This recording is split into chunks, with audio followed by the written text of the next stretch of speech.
Hey, happy Friday. Tonight's Live Around 5. I'm Amy, and we're going to talk about the fifth day of the Resilience Challenge, which is focused on financial resilience. Now, building financial resilience will completely transform your life. This isn't just about finding a pot of gold and making a lot of money, it is about really creating the financial freedom and comfort that you deserve.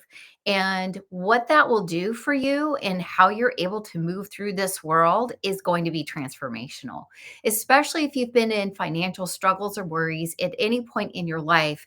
This is one of the building blocks of resilience that you owe yourself. And even though it could take time and focus to reach that financial freedom, just getting on the path to financial freedom helps you gain financial resilience. And that changes everything emotionally, intellectually. It really deals with a lot of past traumas. If you have growing up money about issues around money, it doesn't even mean you've lacked money, right? I have people who I know who have great wealth and have incredible guilt over that, and who were raised to think that money was evil and they kind of struggle. I know that if you're struggling having enough money, that sounds cuckoo for Cocoa Puffs, but everybody has different struggles. It's not ours to judge, and money does not insulate us or protect us from trauma, tragedy, disease, tons of things. Is it a nice leveler? Yes. Does it give you access to things? Of course. But financial resilience isn't about having a ton of money in the bank. It's about a lot of very important things that I'll share right now. The first thing is you got to start saving.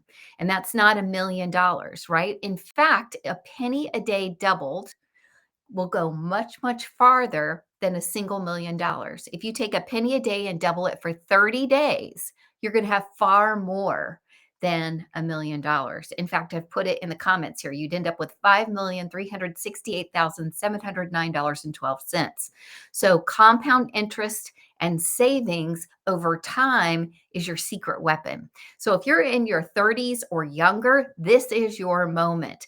Putting money aside and not touching it, even if it's a small amount, will grow more quickly with compound interest over time in a way that'll give you a cushion that when you need it will make your life feel completely different.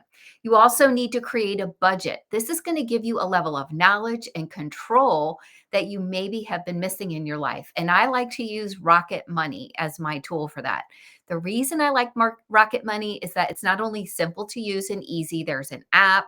You can do it on your computer, whatever works for you, but it'll also scan for duplicate subscriptions or streaming services. For example, I had one person that I work with who she and her husband both subscribed to the same service. I think it was DoorDash. And they didn't realize they were both paying the same fee and that they could share that as a household. Rocket Money found that for them.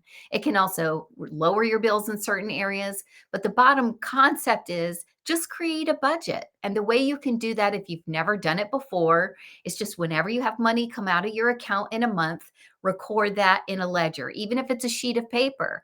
And you can say, okay, rent or mortgage, gas, how much did you spend on fuel? How much did you spend on utilities? And then say, okay, I know every month I need $4,000, whatever your number is for your basic expenses. I make this much money. Well, no wonder I have a problem. I need to make more money. Or no wonder I have a challenge. I need to decrease my expenses while increasing my income. That's where you can really start to take control and realize if I just got a side hustle that made me $400 a month, it would change everything for me. And until I do, I'm going to have to cut some expenses. It gives you that knowledge. You might be scared to look at your budget. You might be scared to look at your over financial health. And I understand that when we are struggling, especially, or when we kind of deep down know, like, if I look at this too close, I'm going to really have to come to grips with the fact that I have to stop spending in ways I don't want to stop spending.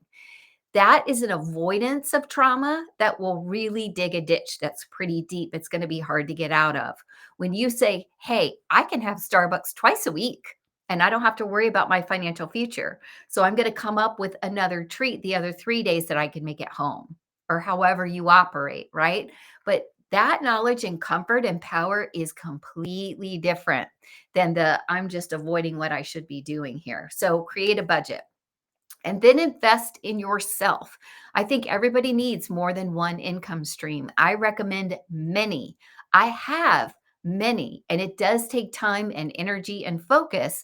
Of course, I'm with Martha Krejci. She's taught me how to do those multiple income streams.